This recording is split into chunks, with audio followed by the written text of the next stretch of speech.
విశాఖలో ఓ పాము ఫారెస్ట్ అధికారులకు పరుగులు పెట్టించింది. యోగా డే ముగిసిన మరునాడు సాగర్ నగర్ ఏరియాలో బయో టాయిలెట్స్ కోసం తీసిన గోతిలో ఓ పెద్ద రక్తపింజరి అటు ఇటు కదులుతూ కనిపించింది.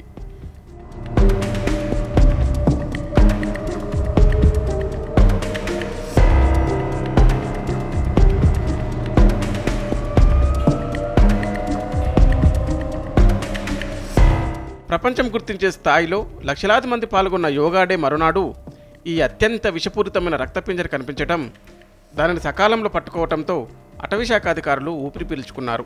విశాఖ బీచ్ రోడ్లో తలపెట్టిన యోగాంధ్ర ఈవెంట్ నేపథ్యంలో అటవీశాఖ అధికారులు ఫారెస్ట్ ఏరియాకి అనుసంధానమై ఉన్న బీచ్ రోడ్ మీద దృష్టి సారించారు. ఈ మార్గంలో పాములు రాకుండా చూసేందుకు తగిన జాగ్రత్తలు తీసుకుంటూనే పాములు వస్తే పట్టుకునేందుకు స్నేక్ క్యాచర్స్ని రంగంలోకి దించారు. అయితే ఆ రోజు ఎలాంటి పాములు కనిపించలేదు. తాజాగా ఆ ఈవెంట్ కోసం బీచ్ మార్గంలో అక్కడక్కడ ఏర్పాటు చేసిన బయో టాయిలెట్ల తరలింపు వేళ సాగర్ నగర్ వద్ద గల ఓ గుంతలో ఈ భారీ రక్తపింజరి కనిపించింది. వెంటనే రంగంలోకి దిగిన స్నేక్ క్యాచర్స్ దానిని ఓ సీసాలో బంధించి సమీపంలోని కంబాలకొండ రిజర్వ్ ఫారెస్ట్లో వదిలేశారు.